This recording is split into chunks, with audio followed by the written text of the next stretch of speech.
My name's Luna, I'm 28 years old, and I've lived most of my life in the shadow of my family's business. We run a chain of upscale restaurants scattered across the Midwest, each one with our last name glowing in bold letters above the entrance. Growing up, I didn't have a choice but to be involved. It wasn't just a business, it was our identity, our reputation, our everything. But what most people don't know is that behind the polished dining rooms, the smiling servers, and the perfect plates of food, there's been tension simmering like a pot left too long on the stove. I've always been the one pushing the hardest, the one sacrificing sleep, relationships, and even pieces of myself to make sure things ran smoothly. My brothers, Adam and Nathan, showed up when they felt like it, collected their checks, and still got praised for being part of the team. Meanwhile, I was the one pulling 14-hour shifts, managing crises, and making sure the name didn't fall into ruin. I thought my parents saw that. I thought they respected it. But at last week's family meeting, everything changed. We were all seated around the heavy oak dining table in my parents' house, my mom at the head, my dad right beside her, and my brothers lounging like they were waiting for someone to serve them dessert. Mom folded her hands neatly and looked at me with that careful, practiced calm she uses when she's about to deliver bad news. "Luna," she said softly, "we believe it's time you take a step back." My dad nodded. "You've been carrying too much. Maybe it's time to let your brothers take on more responsibility." I felt the air leave my lungs. For a moment, I couldn't even respond. My brothers? The same ones who couldn't manage a single restaurant without leaving behind chaos. They wanted me to step back while handing the reins to them. I forced a smile and answered, "All right. I'll honor that, and take a step back from the family business too." Nobody expected me to say that. That evening, as I sat alone in my apartment with a glass of wine and the city lights spilling through my window, I made my decision. If my family thought they could push me aside, then they had underestimated me. I wasn't going to beg for my place at the table. No, I was going to show them exactly what I was capable of. And I'd do it in a way they'd never forget. That night, I didn't sleep much. My mind kept circling back to the same image, Adam and Nathan sitting in my chair at the restaurant's board meetings, smug smiles plastered on their faces, pretending they had earned their places. It made my stomach turn. I'd given up years of my life to that business, and just like that, my parents had handed it over to them as if I didn't matter. By morning, the anger had crystallized into something sharper, resolve. I wasn't going to fight them openly, I knew better than that. My parents had always favored the boys, and any protest I made would only sound like whining in their ears. No, if I wanted justice, I'd need to be smarter. Revenge, I realized, wasn't about raising your voice, it was about quietly pulling the strings until the people who wronged you hung themselves with them. I started by gathering information. Over the years, I'd handled every detail of the business: payroll, vendor contracts, staff schedules, finances. I knew where the cracks were, the vulnerabilities my brothers had always been too lazy to notice. I spent the next week combing through old emails, invoices, and supplier contacts, carefully taking notes on what could be leveraged later. Then I began reaching out to the people who mattered most, the staff. Cooks, servers, bartenders, most of them respected me because I'd been in the trenches with them, working long nights when Adam and Nathan were nowhere to be found. I never told anyone about the family meeting. Instead, I just started listening. I let them vent about the brothers' incompetence, about how Adam cut corners on food quality to save money, or how Nathan forgot to pay vendors on time. Every story they told me became fuel for the fire I was building. But the biggest opportunity fell into my lap almost by accident. I was reviewing some files when I discovered that Nathan had been skimming small amounts from the restaurant's petty cash, spread out enough that nobody noticed. But I noticed. And I made copies of every piece of evidence. That evening, sitting at my kitchen table with the evidence in a neat folder, I felt something I hadn't in weeks: power. For the first time since that humiliating family meeting, I wasn't the one on the outside. I was the one holding the cards. This wasn't just about revenge anymore. This was about taking back what was mine, and teaching every single one of them that pushing me out was the worst mistake they'd ever make. When I woke up the next morning, the plan had already started taking shape in my head. If my brothers wanted to play leaders, I'd let them, but I'd make sure they failed so spectacularly that even my parents couldn't ignore the truth. The key was timing. Revenge isn't something you rush, it has to be layered, patient, and precise.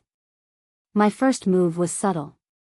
I called up Maria, one of the longest-serving managers at our flagship restaurant. Maria was sharp, loyal, and had seen firsthand how I'd held everything together over the years. Over coffee, I asked her how things were running since Adam and Nathan had taken on more responsibility.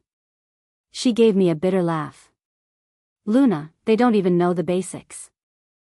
Adam's trying to switch to a cheaper meat supplier, but the quality is garbage.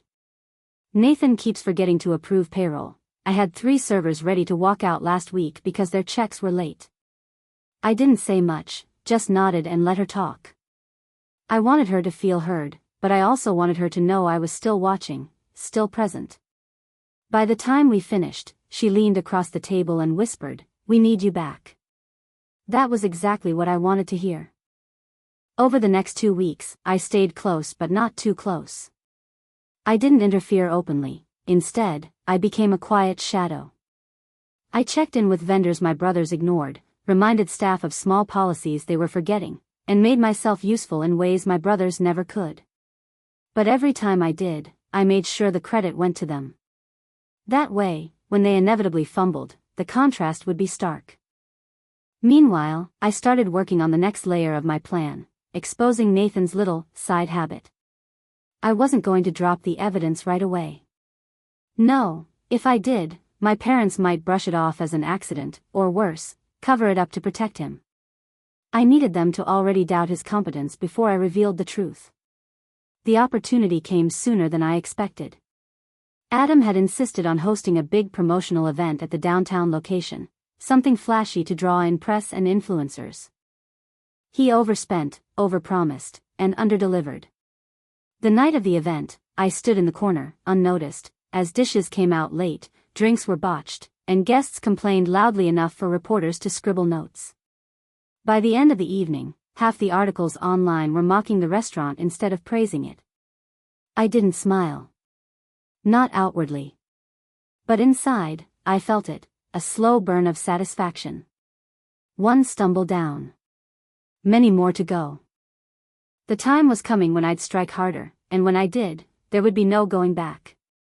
After the disastrous promotional event, the cracks in Adam and Nathan's leadership started widening. I could see it in the staff's eyes every time I walked into a restaurant: frustration, exhaustion, and that quiet, unspoken question, "Why aren't you the one in charge anymore, Luna?" But I couldn't afford to rush things. Revenge isn't just about taking back power, it's about making sure the ones who betrayed you fall so far that they can never climb back up. That's when I decided to set the first real trap. Nathan was always careless with money, so I leaned into that weakness. I called in an old friend, David, who worked as a supplier rep for high-end wine distributors. I told him to offer Nathan a special deal, a shipment of overpriced wines dressed up to look like rare imports. I knew Nathan's ego wouldn't let him resist. He'd want to show off to my parents, to the press, maybe even to our investors. Sure enough, within days, Nathan signed the contract without consulting anyone. And just as I predicted, the wine arrived, average at best, nowhere near what he promised. Worse, he had paid nearly double the market price for it. I didn't expose him right away. Instead, I made sure word of the deal trickled quietly among the staff and managers, letting the story build momentum until everyone was laughing behind his back. Meanwhile, I kept working the other side of the chessboard, Adam. His obsession with cutting costs was killing our reputation. Customers noticed the cheaper cuts of meat, the watered-down drinks, the smaller portions. I asked a few trusted servers to casually log every complaint and forward them to me. By the end of the week, I had a folder full of damning notes, evidence of Adam's short-sighted decisions ruining the brand. The real genius of it was that neither of my brothers realized they were digging their own graves. They were too busy pointing fingers at each other. My parents, of course, tried to smooth things over, calling me with updates and asking for my advice. I gave them just enough to think I still cared, but never enough to actually fix anything. I wanted them to feel the collapse. The final piece of my trap was already waiting, the folder of Nathan's petty cash thefts. The day I revealed that, there would be no way to protect him. But I wasn't ready yet. No, I wanted the fall to be public, humiliating, and impossible to deny. So, I waited. And as I waited, I sharpened my next move. If there was one thing I had over my brothers, it was loyalty. Not the forced kind that came from a paycheck, but the real kind, the kind built from sweat and late nights and treating people like they mattered. Adam and Nathan had never stepped foot in the kitchen during a Saturday dinner rush, never stayed past midnight scrubbing counters when the cleaning crew bailed. I had. And the staff remembered. So, while my brothers fumbled publicly, I started working quietly behind the scenes to pull the team back into my corner. It began with small gestures. I showed up at restaurants unannounced, not to criticize but to help. If the line was slammed, I tied back my hair and jumped in to plate dishes. If the servers were drowning, I grabbed a tray and delivered food. If someone needed a night off, I covered the shift myself. I didn't complain, and I didn't brag, I just worked. And every time I did, I noticed the same thing, eyes lit up. People whispered. The unspoken thought grew louder with each shift, this is the person who should be running things. Then I started listening. At staff meetings, I asked cooks what they needed in the kitchen, servers what customers were complaining about, managers what was making their jobs harder. They opened up to me in ways they never would to Adam or Nathan, because they knew I'd actually remember. And as I gathered their frustrations, I tucked them away, building a mental case file of everything wrong with the new leadership. The tipping point came one night after closing. A few bartenders, cooks, and servers gathered around me in the back room, tired but buzzing with energy. Maria, the manager I trusted most, finally said what everyone else had been hinting at. Luna, this place isn't the same without you. We're holding on because of you, not them. If you wanted to take over, we'd all stand behind you. I didn't say yes. Not yet. Instead, I smiled and told them I appreciated their trust. But inside, something solidified. I wasn't just planning revenge anymore, I was building an army. And the best part? Adam and Nathan had no idea. They still strutted around like kings, not realizing their own people were quietly shifting allegiance. The day would come when I'd turn that loyalty into action. And when it did, my brothers wouldn't just lose the business. They'd lose the respect of everyone who mattered. By the time summer rolled in, the cracks in Adam and Nathan's leadership had turned into chasms. Customers were complaining louder, staff morale was slipping, and the once polished reputation of our restaurants was starting to tarnish. My parents, of course, tried to pretend everything was fine. They held on to the illusion that their sons were finding their footing. I was done waiting. It was time to move from shadows to strategy.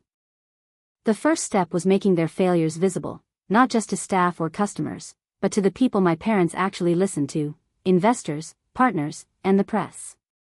I already had folders full of complaints, financial blunders, and Nathan's special wine deal. I just needed the right stage to showcase it all. That stage came in the form of our annual summer investor dinner. Every year, my family hosted a private event for the people who had poured money into the brand. It was a night of charm, fancy speeches, and carefully plated perfection. My parents had already tasked Adam and Nathan with leading it this year, to show how capable they've become. Perfect. I stayed quiet in the weeks leading up to the dinner, pretending to be supportive. I even offered small suggestions here and there, just enough so they thought I was on their side. Meanwhile, I nudged a few of my allies on staff to let minor mistakes slip through, orders delayed, invoices misfiled, reservations double-booked. Nothing catastrophic, just enough to raise eyebrows when paired with my brother's lack of follow-through. Then I made my boldest move yet. Through a trusted connection at a local business journal, I leaked a story, whispers about declining food quality, late paychecks, and questionable financial decisions under the new management. The article didn't name names, but anyone who mattered knew exactly who was being called out. By the time the investor dinner rolled around, there was already tension in the air. Guests came in skeptical, murmuring about what they'd read, watching Adam and Nathan with critical eyes. And I was ready. I wasn't going to sabotage the event directly, not yet. Instead, I planned to sit back, let them stumble under pressure, and then, at the perfect moment, make my move. For the first time in months, I felt calm. Because I knew, this was the beginning of their public downfall. The night of the investor dinner, the air was thick with tension before the first champagne cork even popped. Our flagship restaurant had been dressed up for the occasion, white linens, candles flickering, polished glasses lined in perfect rows. But underneath all that polish, I could feel the cracks waiting to show. Adam stood near the entrance, shaking hands too aggressively, his fake charm stretched thin. Nathan was pacing in the back, mumbling about the wine pairings he had arranged, completely oblivious to the fact that half the bottles were overpriced garbage. My parents floated between guests, smiling tightly, clearly nervous but trying not to show it. I took a seat near the center of the room, not at the head table but close enough to watch everything. My allies, the staff who trusted me, moved with practiced subtlety. They weren't sabotaging anything outright, they didn't need to. A tray of appetizers came out cold. Drinks were delayed. Service was uneven. Just enough for guests to notice, just enough to plant doubts. Then came the speeches. Adam went first, droning on about cost efficiency and streamlined operations, throwing around buzzwords he barely understood. Investors exchanged glances, unimpressed.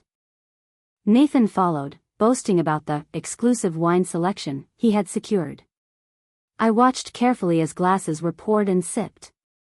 The moment the first investor's face twisted in distaste, I knew the trap had sprung. Murmurs spread around the room. One guest leaned toward another, whispering. A second refused a refill. By the time Nathan wrapped up, the atmosphere was brittle, and my parents' smiles had started to crack. That was when I made my move. During the Q&A session, I raised my hand. All eyes turned to me. My brothers stiffened, my parents looked uneasy. Calmly, I asked Adam how he planned to address the growing number of customer complaints about food quality. Then, without waiting for his fumbling answer, I directed a second question at Nathan, how he intended to reassure investors after overspending company funds on inflated wine contracts. The room went silent. Adam stammered. Nathan flushed red and stumbled over his words. And just like that, the investors smelled blood. They pounced with their own questions, tough, precise, merciless. My brothers crumbled under the pressure, each one trying to throw the other under the bus. I sat back, sipping my wine, letting the chaos unfold. By the end of the evening, my parents looked shaken, the investors were openly skeptical, and my brothers had been exposed as incompetent fools in front of everyone who mattered. And the best part? I hadn't even revealed Nathan's theft yet. That was still waiting in my back pocket, my final blow. The fallout from the investor dinner was immediate. By the next morning, my phone was buzzing with texts from staff and managers. They embarrassed themselves. Investors were furious. You should have been the one up there. I didn't reply to most of them, but every message fueled me. The dinner had done exactly what I intended, it cracked my brother's image. But now it was time to break them completely. That meant exposing Nathan. I'd been sitting on the folder of evidence for weeks, photocopies of petty cash logs, receipts that didn't add up, discrepancies too obvious to explain away.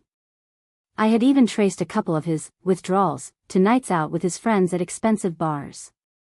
Nathan wasn't clever, he was arrogant. He thought nobody was watching. But I had been. The question wasn't whether to expose him, it was when and how. Dropping it quietly to my parents would be too easy, they might cover for him, call it a mistake. No, I needed to make sure the exposure was undeniable, public, and humiliating. So I started setting the stage. First, I confided in Maria, my most trusted manager. I showed her the folder, piece by piece. She didn't look shocked, just angry. We all knew something was off, she muttered, but this? This is theft, Luna. If this came out, there's no way they could protect him. Exactly. Next, I reached out to a contact at the local paper, the same journalist who had published the earlier whispers about our restaurants. I didn't hand over the evidence yet, but I hinted. I told him to keep an eye out for a story that would shake the business from the inside. He was hooked immediately. Finally, I set my timeline. In 2 weeks, we had another board meeting scheduled. My parents, my brothers, key investors, all in one room. Perfect. I imagined it vividly, Nathan sitting smugly at the table, Adam trying to act like the responsible one, my parents still clinging to denial. And then me, sliding the folder across the table, letting the weight of his theft sink in. But I also knew this: once I made that move, there was no going back. It would set fire to everything. And I was ready. The days leading up to the board meeting felt like standing at the edge of a cliff. I wasn't nervous, I was focused. Everything I'd worked for, every late night of gathering evidence, every subtle maneuver to undermine Adam and Nathan, was about to pay off. But I didn't want to simply expose Nathan. I wanted to make sure when I did, there was no room for excuses, no way for my parents to sweep it under the rug. That meant tightening the noose before the meeting. I started with whispers. Quiet conversations with managers and staff who I trusted. I didn't outright accuse Nathan of theft, I just asked pointed questions. Have you noticed missing funds? Discrepancies? I let them connect the dots themselves. And they did. By the end of the week, enough people were murmuring about Nathan's habits that the atmosphere in the restaurants had shifted. Next, I prepared the documents. I made 3 identical folders, one for my parents, one for the investors, and one for the press, just in case my family tried to bury the truth. Each folder contained neatly highlighted records of Nathan's thefts, side-by-side comparisons of cash logs, and even screenshots of his personal spending that matched the stolen amounts. It was airtight. But I wanted the reveal to be surgical. The morning of the board meeting, I dressed with precision: black blazer, crisp white blouse, no jewelry except for a thin gold chain my grandmother once gave me. I wanted to look professional, calm, untouchable. When I walked into that room, I wouldn't just be a daughter or a sister. I would be the one holding the knife. Everyone filed into the boardroom. My parents looked tense, probably still reeling from the investor dinner. Adam slouched in his chair, defensive already. Nathan walked in late, smug grin plastered on his face, as if he had no idea the ground was about to collapse beneath him. As the meeting started, I sat quietly, listening as Adam rambled about cost-cutting initiatives, and Nathan bragged about new supplier relationships. The investors shifted uncomfortably. My parents tried to smile. Then, when the floor opened for questions, I slid the folder across the table. The sound of it hitting the polished wood was louder than it should have been. Before we move forward, I said evenly, I think everyone here deserves to see this. Nathan froze. Adam frowned. My parents exchanged confused glances. And in that silence, I knew, the moment I'd been waiting for had arrived. The boardroom went silent as the folder sat there, untouched, like a live grenade. Nathan shifted in his chair, his grin faltering as I leaned back, calm and deliberate. My father cleared his throat. Luna, what is this? Open it, I said simply. He hesitated, but curiosity, and maybe unease, got the better of him. Slowly, he flipped the folder open. His eyes darted across the highlighted numbers, the side-by-side comparisons, the petty cash withdrawals lined up against Nathan's bar tabs. My mother leaned over his shoulder, her face draining of color. Nathan tried to laugh. Come on, this is ridiculous. She's just. Sit down, my father snapped, his voice sharp enough to cut glass. For once in his life, Nathan obeyed. I let the silence drag out a few more seconds before I spoke. Every dollar missing from the restaurants is accounted for. Every withdrawal, every discrepancy, every so-called expense matches up with Nathan's personal spending. I didn't want to believe it either, but the numbers don't lie. An investor at the far end of the table leaned forward, his tone cold. Are you saying your own brother has been stealing from the business? I didn't blink. I'm not saying it. The evidence is. The room erupted. Voices overlapped, questions, accusations, shock. My parents sat frozen, their faces pale. Adam turned on Nathan, hissing, "What the hell did you do?" Nathan sputtered, red-faced, trying to explain it away as mistakes, mix-ups, borrowing. But the more he spoke, the more pathetic he sounded. One of the investors finally slammed his hand on the table. This is theft. And if you don't deal with it, we will. That shut everyone up. My father looked at Nathan like he was seeing him for the first time. My mother's hands trembled as she closed the folder. And in that heavy silence, I spoke again, steady and deliberate. This is what happens when you push aside the one person who actually knows how to run this business. You trusted incompetence. You rewarded laziness. And now you're paying the price. No one argued with me. Not this time. For the first time in months, the power in that room wasn't with my parents, or Adam, or Nathan. It was with me. And I wasn't done yet. The silence in the boardroom stretched like a rubber band pulled too tight. My parents sat frozen, Nathan was slouched in his chair like a deflated balloon, and Adam kept darting his eyes between me and the investors, as if hoping someone would bail him out. But no one did. This was my moment, and I wasn't going to waste it. I straightened in my chair, folding my hands neatly in front of me. The truth is simple, I began. The business is failing under Adam and Nathan's leadership. Customers are complaining, staff are demoralized, investors are losing confidence, and now theft has been exposed at the highest level. If things continue this way, the name we built will mean nothing. I let the words sink in before I added, but it doesn't have to end like that. I know this business inside and out. I've kept it running when no one else could. And I'm ready to take responsibility, not just as a manager, but as the one who should be running it. A murmur rippled around the table. One investor nodded, another whispered something to his colleague. My father opened his mouth to protest, but before he could, one of the investors cut him off. She's right. We've all seen it.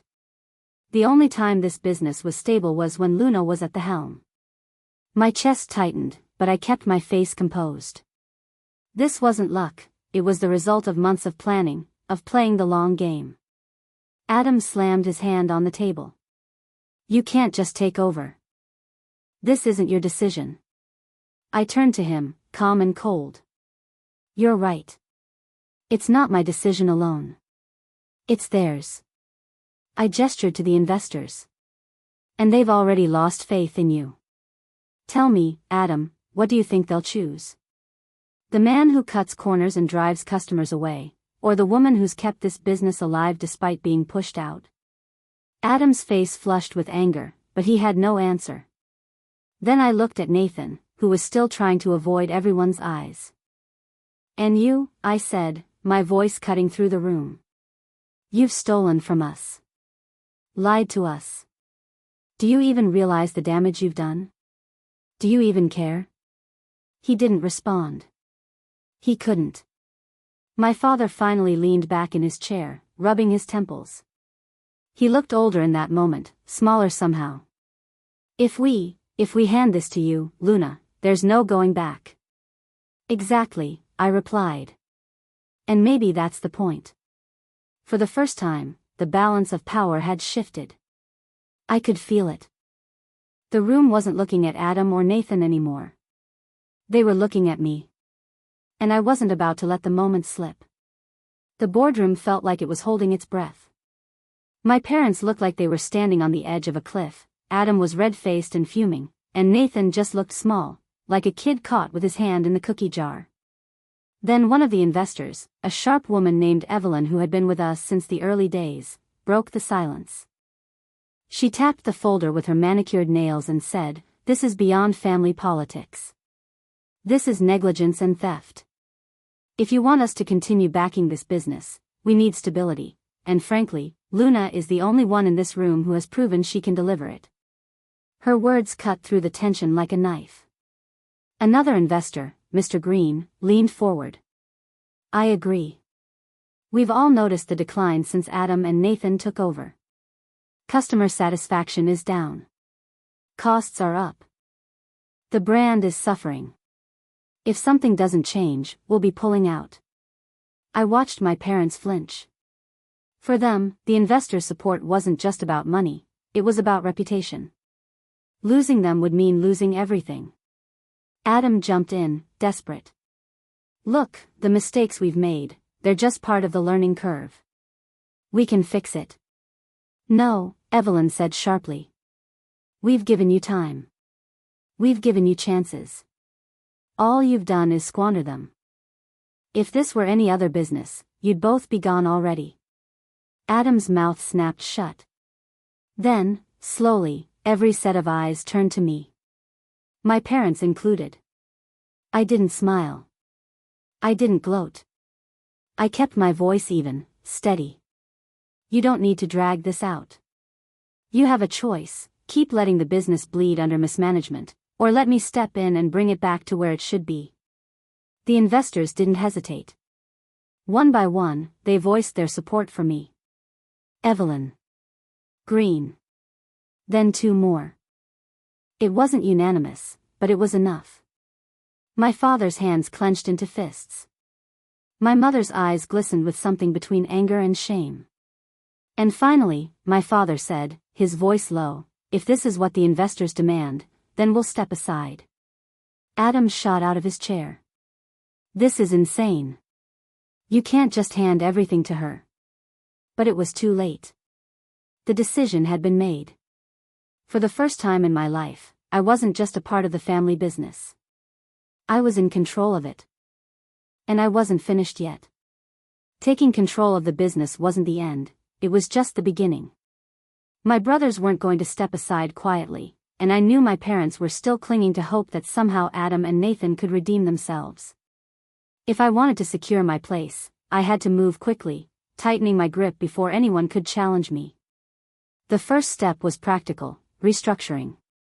I called a meeting with the managers from every restaurant. We met in a rented hall, away from the family's influence, just me and the people who actually kept the business alive. I laid it all out: how things would change, how decisions would be transparent, how quality would come first again. I didn't sugarcoat it. "Adam and Nathan ran things into the ground," I said plainly. "But with your help, I'm going to rebuild this the right way." The response was overwhelming. Applause. Nods. Relief etched into tired faces. For the first time in months, the staff believed in leadership again. And more importantly, they believed in me. The second step was cutting my brothers off from power. Adam tried to fight me, showing up at restaurants, barking orders, undermining my decisions. But every time, I was one step ahead. I made sure policies were in writing, backed by investor approval. When he contradicted me, managers ignored him. Customers stopped asking for him. Slowly, he realized his words carried no weight anymore. Nathan, on the other hand, was too busy drowning in his own scandal. Once the theft was out, trust in him evaporated. I didn't even have to push. Vendors refused to deal with him, staff openly mocked him, and the investors demanded he step down officially. Watching him sign the resignation papers felt like watching a door slam shut. The third step was the hardest: facing my parents. They called me into their house one evening, both of them looking older, defeated. My mother's voice was quiet. "You've humiliated your brothers. You've torn this family apart." I met her gaze and said, "No. They did that themselves. I just showed everyone the truth." My father didn't argue. He just stared at me for a long moment, then finally said, "If you're going to lead, then prove it. Make this business stronger than ever." And I intended to. But deep down, I knew it wasn't just about rebuilding the business anymore. This was about revenge. And I wasn't done making them feel the weight of what they had tried to take from me. By the time summer turned to fall, I had the business firmly in my hands. Revenues were stabilizing, staff morale was climbing, and the investors were openly praising the turnaround. But as much as I wanted to enjoy the progress, I knew my revenge wasn't complete. Adam and Nathan were still walking around with their heads high, Adam insisting to anyone who would listen that he chose to step back, and Nathan brushing off his theft as just a misunderstanding. I couldn't let that stand. If I wanted to secure everything I'd built, I needed to make sure their reputations were finished for good. So I sharpened the knife for one last cut. I reached out to the same journalist who had published whispers about the restaurant earlier in the year. This time, I handed him everything: staff testimonies, customer complaints, Nathan's theft records, Adam's reckless cost-cutting decisions. I didn't hold back. Within a week, the story hit the front page of the business section. Family dynasty in crisis, mismanagement and scandal exposed. The article was brutal: facts, quotes, numbers. Adam was painted as an incompetent leader who nearly tanked the brand, while Nathan was exposed as a thief who betrayed his own family business. My name was in there too, but framed differently: the daughter who stepped in and saved the company. The backlash was swift. Adam's so-called friends in the business world stopped returning his calls. Nathan was shunned, even by people who used to party with him. Customers who had read the article started praising the turnaround under my leadership, saying things like, "Finally, someone who cares about quality again." My parents were furious, of course. They called me, accusing me of leaking the story. I didn't deny it. The truth needed to come out, I told them flatly. And now it has. For Adam and Nathan, there was no recovering. They weren't just out of the business, they were disgraced. Their names carried no weight anymore, their influence gone. They had become exactly what they always feared most: irrelevant. And me? I was stronger than ever. But there was still one thing left to do, the final act that would turn my revenge into closure. The night after the article broke, I drove past our flagship restaurant. The place was buzzing again, tables full, staff smiling, the hum of life returning to what had nearly been lost. I parked across the street and just sat there for a moment, watching it all. For the first time in months, I felt something I hadn't allowed myself to feel: peace. My revenge was complete. Adam had disappeared into obscurity, too embarrassed to show his face around the business community. Nathan was facing legal trouble after investors pushed for a formal investigation into his thefts. My parents were quiet now, their disappointment heavy but unspoken. They didn't congratulate me, but they didn't challenge me either. And that silence was its own kind of victory. Inside the restaurant, Maria spotted me through the window. She waved, her face lit up, then gestured for me to come inside. I did. The moment I walked in, the staff clapped. Not because I asked them to, not because it was expected, but because they wanted to. I stood there, overwhelmed, and finally let myself smile. We had rebuilt the menu, brought back the quality, and restored the name. Customers were returning, investors were happy, and the staff, my people, were proud again. This wasn't just a business anymore. It was mine. Later that night, as I walked out under the glow of the restaurant sign, I thought back to that family meeting months ago. "We believe it's time you take a step back," my mom had said. And I had agreed. I did take a step back, but only to gain the momentum I needed to leap forward. My revenge hadn't just destroyed my enemies. It had given me exactly what I deserved: control, respect, and freedom. And as I drove home that night, windows down, cool air rushing in, I knew one thing for certain. I had won.